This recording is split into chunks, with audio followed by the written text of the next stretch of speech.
为了能让巴基斯坦用上平价又实用的挖掘机，他们就专门进口其他国家的陈年机器回来，通过简单的维修翻新，又可以重新进行出售。而今天维修的这台挖掘机是底盘出现了严重的爆裂，所以车主逼不得已才当废铁卖掉。这种损坏程度在国外根本都没有人肯维修，因为维修起来费时又费力，加上耐用度又不长，所以巴基斯坦就想到了新的商机，既然经济不够，咱只能技术来凑。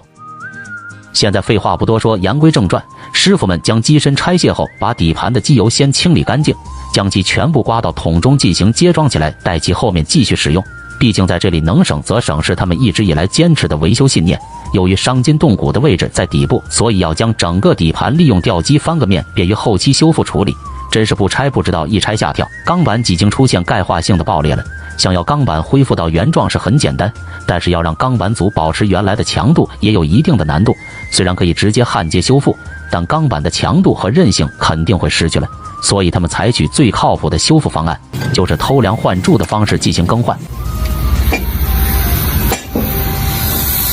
履带轮拆除完毕后，师傅已经拿起大锤伺候，以80的速度进行敲击，使其快速得到脱落。在师傅一顿猛如虎的操作后，成功把旧钢板拆卸下来了。为了后期与钢板更加紧密结合，师傅会在边缘的位置上打磨光滑。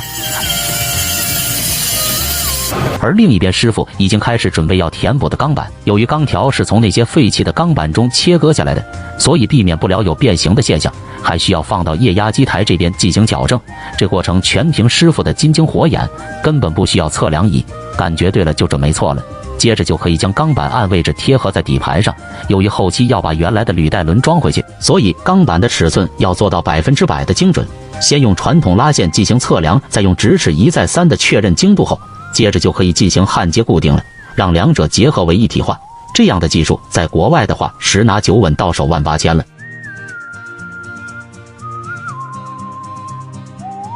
那现在可以把履带轮重新组装，但是由于新钢板并没有可固定的螺栓孔，所以师傅还需要把履带轮放上去作为参照，仔细调整并标记出相应的螺栓孔位。因为整组履带关乎到挖掘机底盘的运作问题，所以在这个步骤上，师傅也是尤其小心谨慎，要确保好每一个履带轮都在同一个水平线下，才能准确100%还原到之前的螺栓孔的位置。为了防止后续打孔过程中出现偏移，师傅想到通过点焊轻微固定，接下来就可以开始冲孔处理。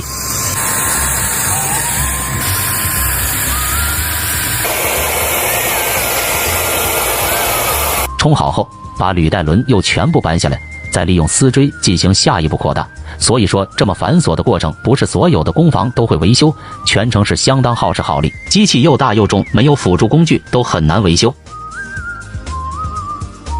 现在师傅们已经将所有的履带轮逐一组装后，并做好固定，底盘的修复工作终于在繁琐中完成了。再次请来吊机，把底盘翻转回来，进行下一步的安装机身操作。新手看热闹，老手看门道，一看这焊缝就知道十分到位。然后把之前的黄油涂抹上转盘中，让转盘在后期的运作中更加耐磨和顺畅。接着把底盘吊在履带上，